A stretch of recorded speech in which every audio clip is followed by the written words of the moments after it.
Have you ever sat in a meeting, watching a colleague talk for 20 minutes about absolutely nothing, and thought to yourself, how does this person even function in daily life? Or maybe you've worked your heart out on a project, delivered something brilliant, and your boss looked at it and said, "Can we add more color?" Or, and this one hits close to home, you tried to have a calm, logical conversation with someone, and they somehow turned it into a crying session. You are not crazy. You are not broken. You are simply surrounded by people who think completely differently from you. And today, we're going to decode exactly why that happens, using one of the most powerful frameworks ever developed for understanding human behavior. This is the complete summary of Surrounded by Idiots by Thomas Erikson, a Swedish behavioral expert who spent decades training executives, running leadership workshops, and watching smart people completely fail to communicate with each other. One day, he observed two brilliant engineers destroy a $2 million product launch. Not because the product was bad, not because the market wasn't ready, but because one of them refused to present it without a 47-slide PowerPoint, and the other one kept interrupting every 90 seconds to say, "Bud, what's the bottom line?" That moment crystallized something for Erikson. The problem wasn't intelligence. The problem wasn't competence. The problem was communication. And communication fails when people don't understand each other's behavioral code. Now, Erikson didn't invent this from scratch. His framework draws from decades-old behavioral science, specifically disc theory, developed by American psychologist William Moulton Marston back in the 1920s. Marston identified 4 core behavioral patterns that shape how people communicate, make decisions, and respond under pressure. Erikson updated this for the modern world and gave it a genius new wrapper: colors. Red, yellow, green, blue. The book became a global phenomenon. Over 3 million copies sold, translated into 40+ languages, bestseller charts across Europe for years. Why? Because the moment people read it, they have one thought: "Oh my God, my boss is a red. That's why I'm exhausted." Imagine reading a manual that finally explains why your partner gets paralyzed by simple decisions, why your coworker celebrates before the project is finished, why your mother-in-law reorganizes your kitchen every time she visits. That's what this book does. Now, let's meet the 4 colors, and as I describe each one, I want you to think of someone in your life who fits. Ready? The 4 personality types. 1. The red, the dominant driver. Let me paint you a picture. It's 8:47 a.m. The meeting was supposed to start at 8:45. Karen walks in. She doesn't sit down. She looks around the table and says, "What's the decision? What are we doing? Let's move." That is a red. Reds are the human equivalent of a freight train. They don't stop to admire the scenery. They have a destination. They know the fastest route, and anyone standing on the tracks is a problem. Core traits of a red: dominant, direct, and decisive. Results-oriented above everything else. Zero tolerance for inefficiency or small talk. Thrives under pressure and conflict. Gives brutal, unfiltered feedback. Often perceived as aggressive, bossy, or arrogant. Reds are the people who skip "How are you?" at the start of an email and just write "See document, respond by 3 p.m." Imagine you've spent 3 weeks preparing a detailed report. You walk into a red's office. Before you can say, "So I've been researching," they interrupt, "Gimme the punchline." You flounder. They're already checking their phone. You leave feeling like you failed. You didn't fail. You just didn't speak red. How do you communicate with a red? Be brief, be direct, lead with the conclusion. Say, "Here's the result, here's what I recommend, here's why." Skip the backstory, skip the feelings, skip the caveats. Reds respect confident directness more than they respect anything else. Reds make up roughly 10 to 15% of the population, but they hold a disproportionate number of leadership positions because they're natural decision makers. Healthy Reds are visionary and unstoppable. Unhealthy Reds are bulldozers. 2. The yellow, the inspiring enthusiast. Now imagine a different meeting, same room, but this time Ryan walks in, coffee in one hand, pastry in the other, and immediately says, "Guys, I had the most amazing idea in the shower this morning. Are you ready? Are you ready?" That's a yellow.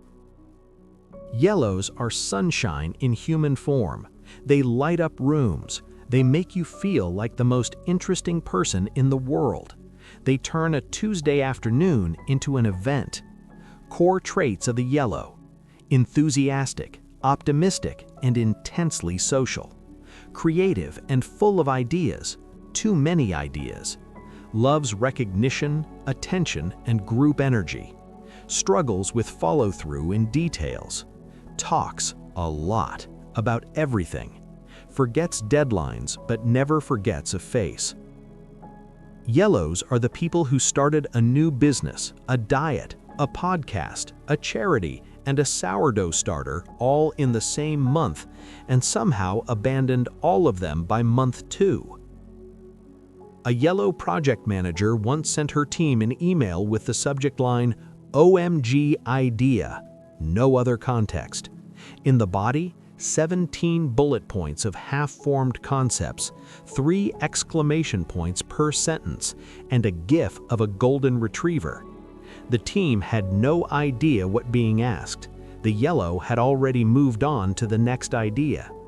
Yellows aren't flaky, they're energized by possibility, and once possibility becomes routine work, their brain moves on to find new stimulation.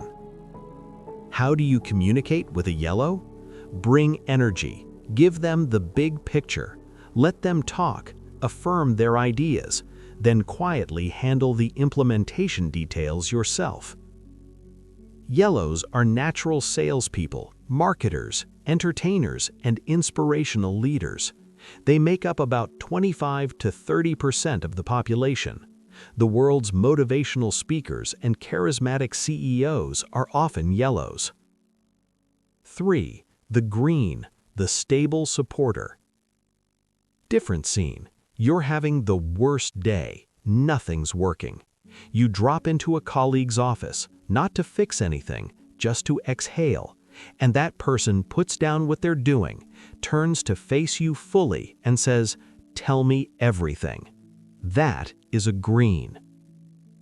Greens are the emotional glue of every team, every family, every relationship.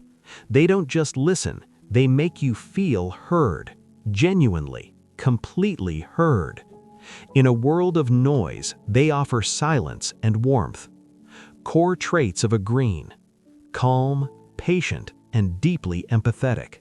Values relationships above all else. Dislikes conflict intensely, will absorb tension rather than create it. Consistent, loyal, and incredibly reliable.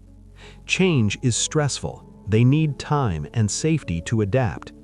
Can be indecisive, especially if a decision might upset someone.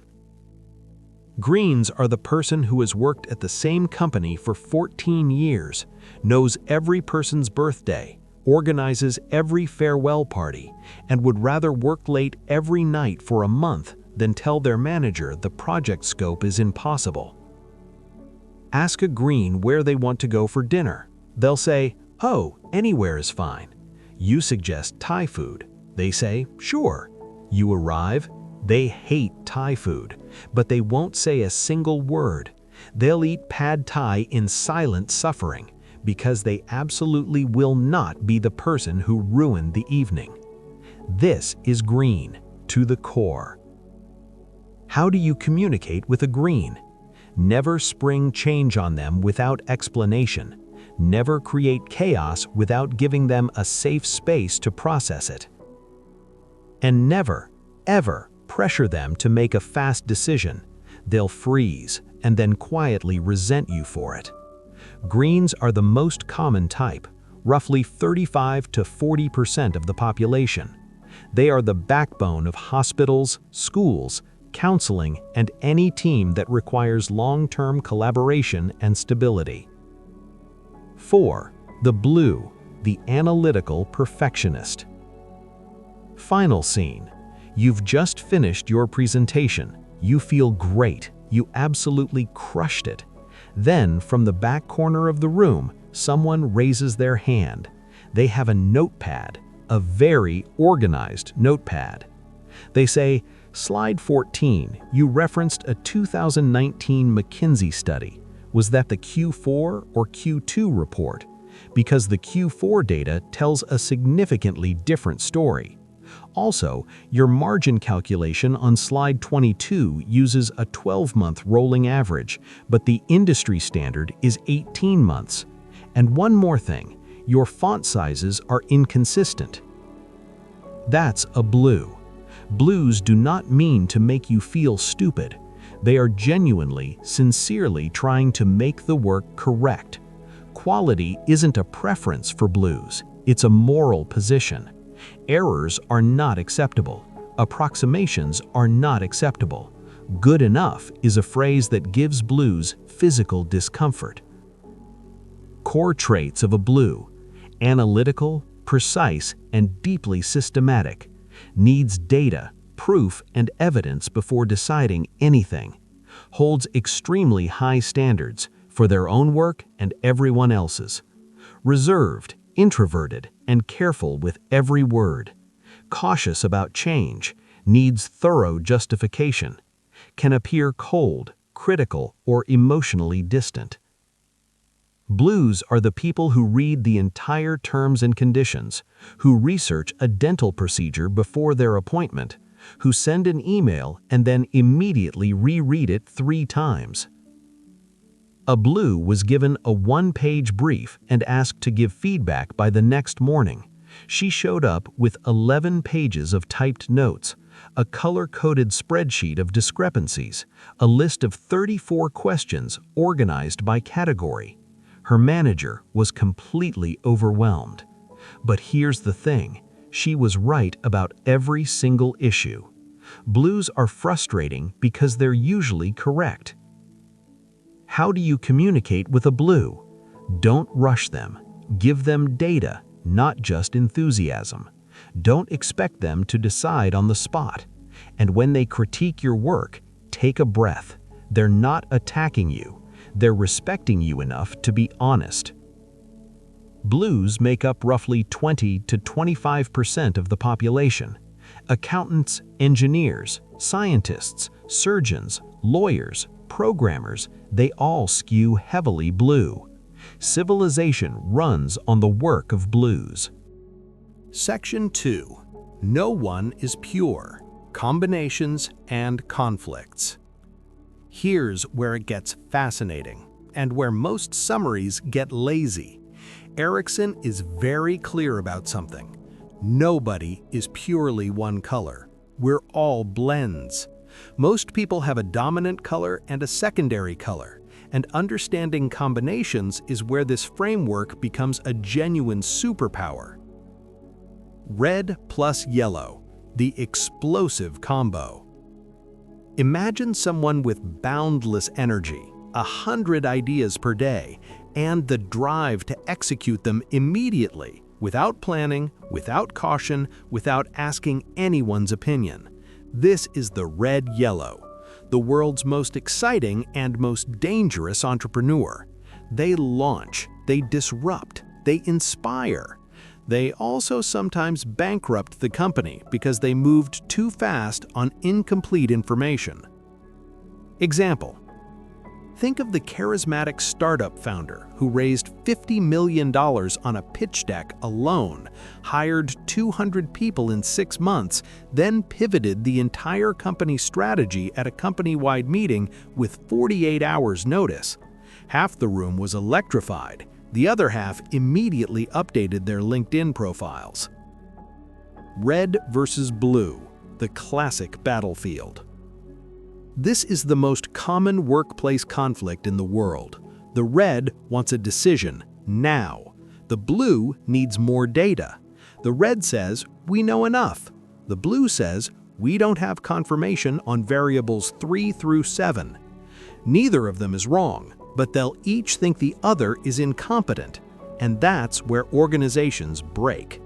Reds see blues as slow, overcautious, and obstructive. Blues see reds as reckless, arrogant, and dangerous. The irony? Their combination is almost perfect. Red brings momentum. Blue brings precision. Together, they can build something extraordinary. Apart, they drive each other to madness. Yellow plus green, the harmony machine. These two are natural soulmates. Yellow brings energy and ideas. Green brings warmth and follow-through. They love each other, genuinely. The danger?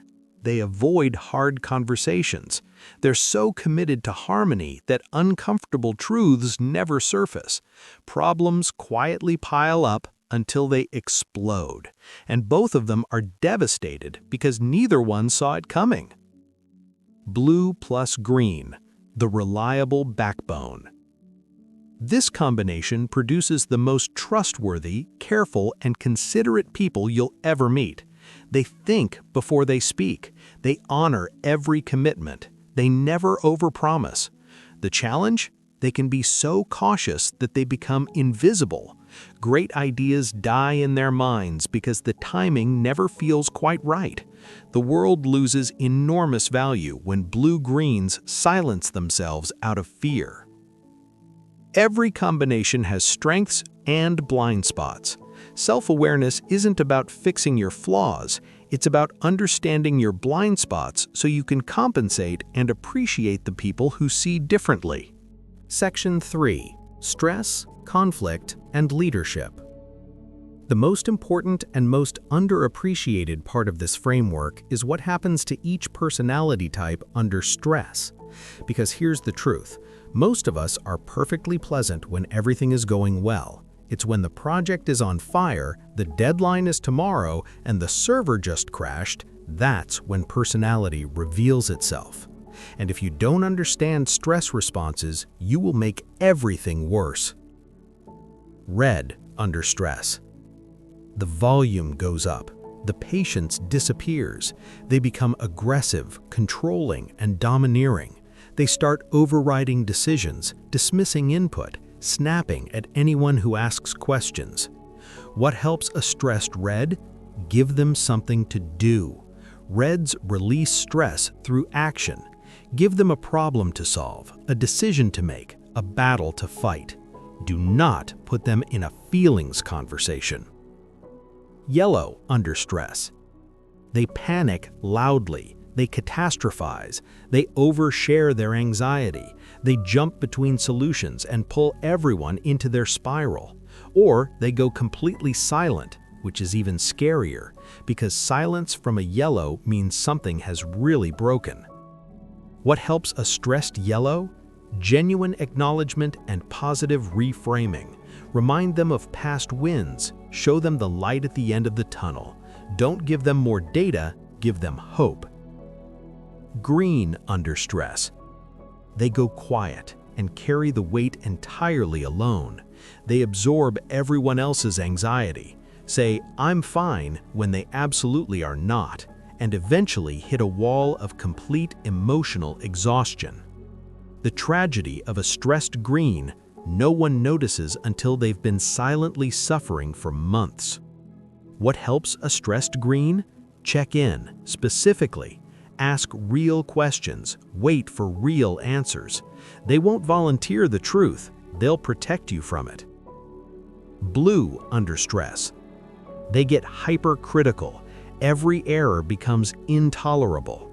They retreat into analysis, creating increasingly detailed plans to control an uncontrollable situation. They become cold, dismissive, impossible to please. What helps a blue? Structure and space, clear information, reduced ambiguity. No forced social interaction. Let them solve the problem their own systematic way. The leadership application. Here's why great leaders study this framework religiously. Every person on your team has a different operating system. Motivating a blue with a yellow pep talk doesn't work. Giving a red a detailed process manual doesn't work. Pressuring a green for an immediate decision destroys their confidence. The best leaders are color flexible. They code switch between personalities, direct and brief with reds, enthusiastic and affirming with yellows, warm and patient with greens, thorough and evidenced with blues. Steve Jobs was famously red with yellow overtones, visionary, explosive, charismatic, and terrifying. Tim Cook is widely considered blue with green undertones, systematic, calm, relationship-focused, precision-driven. Apple under Jobs created revolution. Apple under Cook perfected and scaled that revolution. Both were necessary. Neither was wrong. Section 4. The master skill, adapting your style. This is the payoff. This is the reason Erikson wrote the book. Once you understand the 4 colors, you face a choice. You can use this knowledge to judge people, to roll your eyes at greens for being too soft, or dismiss reds as bullies, or you can use it to do something extraordinary, adapt. Erikson's central argument is this: the responsibility for communication success lies with the communicator, not the listener, not your colleague, not your partner, you. If the message isn't landing, change the message, not the receiving it. Adapting to reds. Get to the point, fast. Lead with conclusions, not background. Be confident and direct. Uncertainty annoys them deeply. Don't take bluntness personally. It's never about you. Give them options, not directives. Reds hate being told what to do. Let them lead whenever possible. They're happiest in charge. Adapting to yellows. Match their energy. Be warm, open, and enthusiastic. Affirm their ideas before you redirect them. Keep things short, fun, and high energy. Give them recognition publicly. They live for it. Handle the details yourself. Don't burden them with process. Adapting to greens. Slow down. Don't rush them. Ask how they're feeling and actually wait for an answer.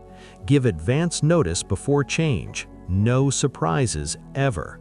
Create real safety for them to disagree. Honor their relationships. They work for people, not for companies. Adapting to blues. Come prepared. Bring data, evidence, and credible sources. Give them time to analyze before they decide. Don't oversell. They see through enthusiasm without substance. Acknowledge their accuracy. It matters deeply to them. Never rush a blue into a major decision. You'll lose their trust permanently. Notice what's required in all 4 cases. You changing, not them. That's uncomfortable. It requires ego flexibility. It requires you to meet people where they are, not where you wish they were. But it's the only thing that actually works. The paradox of communication mastery is this: the more you adapt to others, the more powerfully your own message is received. You don't lose yourself, you gain influence. So, where does this leave us? You've just learned that the idiot in your life isn't an idiot. They're a red who communicates through urgency, or a yellow who processes the world through excitement, or a green who leads with empathy, or a blue who can't rest until something is correct. The title, Surrounded by Idiots, is intentionally provocative because Erikson's actual message is the complete opposite. Once you understand the colors, there are no idiots. There are just people you haven't learned to speak to yet. The 5 core lessons. 1. There are 4 core behavioral types: red, yellow, green, blue, and you're a blend of them. 2. Most conflict isn't about content, it's about communication style mismatch. 3. Your natural style is not superior, it's just yours. 4. Adapting to others is a strength, not a weakness. 5. The greatest communicators are the ones who can flex across all 4 colors. I want to leave you with one image. Imagine a team of 4 people, a red setting the direction, a yellow inspiring the execution, a green holding the team together, and a blue ensuring the quality. That team can do anything. Not because they agree, but because they stopped calling each other idiots and started calling each other essential.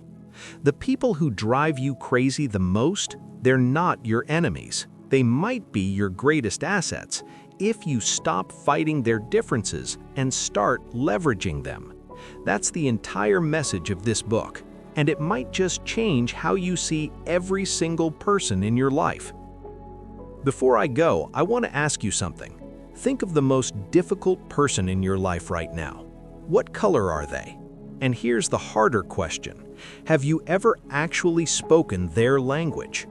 Drop your answer in the comments. Tell me, what color are you and who's your biggest communication challenge?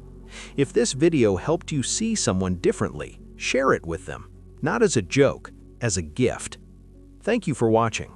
See you in the next one.